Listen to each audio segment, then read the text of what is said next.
Procedure का हमारे पास fourth point आ जाता है, सी दैट द नीडल। अब हमारे पास देखोगे कि सुई एज पैरेलल होगी दीवार से। इफ़ इट इज़ नॉट, अगर ये ऐसा ना हो, तब हमारे पास हमने टोरोसियन हेड को सबसे ऊपरी सतह पर क्या कर देना है, एडजस्ट कर देना है।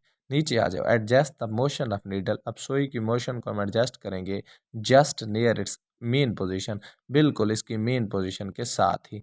बाय टाइनिंग अ थ्रेड, एक थ्रेड यानी खतरा मोल लेते हुए या टाइन करते हुए।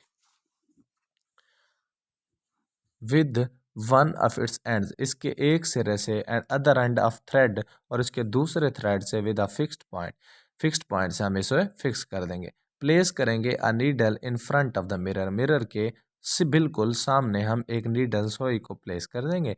Focus the telescope on the mirror, mirror को हम टेलीस्कोप पर फोकस करेंगे एंड सी, और देख पाएंगे कि नीडल एंड इट्स इमेज, और इसका जो इमेज है, are at the centre of cross wire, वो क्रॉस वायर के कहाँ बन रहा है, बिल्कुल मरकज में बन रहा है। सी द नीडल, अब हमारे पास सोई को देखेंगे इनटू ऑसिलेट्स, जो कि ऑसिलेशन कर रही होगी by burning the thread, thread को जलाकर। बी श्योर दैट, बिल्कुल इस बात का यकीन रहे कि एम्पलीट्यूड बिल्कुल स्मॉल हो और नीडल डज नॉट ऑसिलेट कर पाए अप एंड डाउन, ऊपर या नीचे ऑसिलेशन भी इसकी मुमकिन ना हो। अलाउ करेंगे ऑसिलेशन टू बिकम रेगुलर, कि वो बाकायदगी बन जाए, बाकायदगी से ऑसिलेट करती रहे और रेगुलरिटी अख्तियार करे। लास्ट पॉइंट हम देखेंगे हमारे पास किसका, प्रोसीजर का।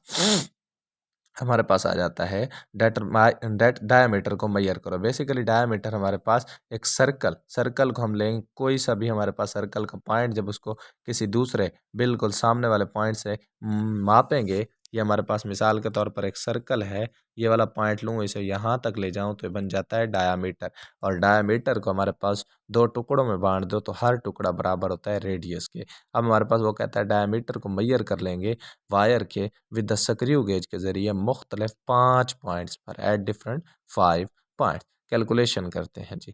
कैलकुलेशन, सबसे पहले पोजीशन ऑफ सॉलिड सिलेंडर्स हमने एक इनवर्ड रखी थी, एक आउटसाइड और इनसाइड। फिर टाइम को देखेंगे, टाइम 1 है, फिर 420 वाइब्रेशन 2 है, फिर 3 है, फिर मीन टाइम देखेंगे, और आखिर में हमारे पास टाइम पीरियड को चेक किया जाएगा।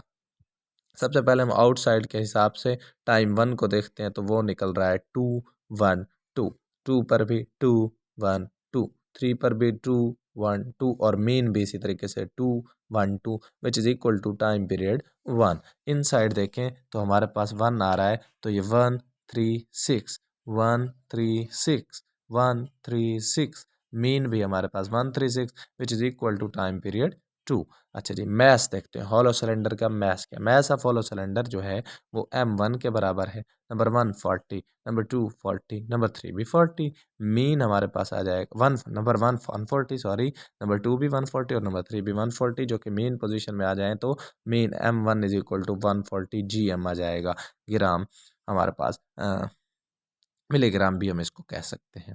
मैथ ऑफ सॉलिड सिलेंडर देखिए, सॉलिड सिलेंडर का mass M2 is equal to number 1 344, number 2 भी 344 और नंबर 3 भी 344, तो मीन में आ जाए, mean is equal to M2 is equal to 344। Length of needle की बात करें, अगर हमारे पास सुई की लेंथ क्या होगी, that will be a grade point की लेंथ हमारे पास बनती है is equal to 2L। 2L, 2 को हमने नहीं बोलना, 2 हमारे पास कांस्टेंट है या फार्मूले का हिस्सा है। 2 हमारे पास लिख देंगे, L की वैल्यू हमारे पास आ रही है यहाँ पर 30। L हमारे पास, ये देखें, इन 3 डॉट्स का मतलब होता है एज वी नो दैट, जैसा कि हम जानते हैं, देयरफॉर, इसलिए हमारे पास L की वैल्यू है 30, तो 2 मल्टीप्लाइड बाय 30 कर लेंगे, 2 multiplied by 30 which is equal to 60 centimetre. अब हमारे पास वायर की अगर लेंथ की बात करें, तो लेंथ ऑफ वायर हमारे पास स्मॉल L, वो हमारे पास कैपिटल L था, ये हमारे पास small L, which is equal to 46 centimetre, जो कि 46 सेंटीमीटर के इक्वल है। इससे आगे आ जाएं तो हमारे पास आ जाता है first count of screw gauge की। पहला काउंट क्या है, number 2 connection of screw gauge, ये हमारे पास डॉटेड लाइन से रिप्रेजेंट कर देंगे हम, इसकी वैल्यूज़ लिखने की बजाय बस ऐसे ही ठीक है। ये मैयर डायमीटर्स ऑफ वायर, वायर का मैयर diameter D is equal to पहला डायमीटर, दूसरा, फिर तीसरा, फिर चौथा, फिर पांचवा, फिर हम मीन को फाइंड आउट करेंगे, D is equal to that dot dot dot, फिर करेक्टेड डायमीटर अगर देखें वो भी ऐसे आ जाएगा। फिर मॉडुलस ऑफ रिजिडिटी का formula 2 pi L MS minus MH L का square newton metre square over R square T2 square minus T1 square.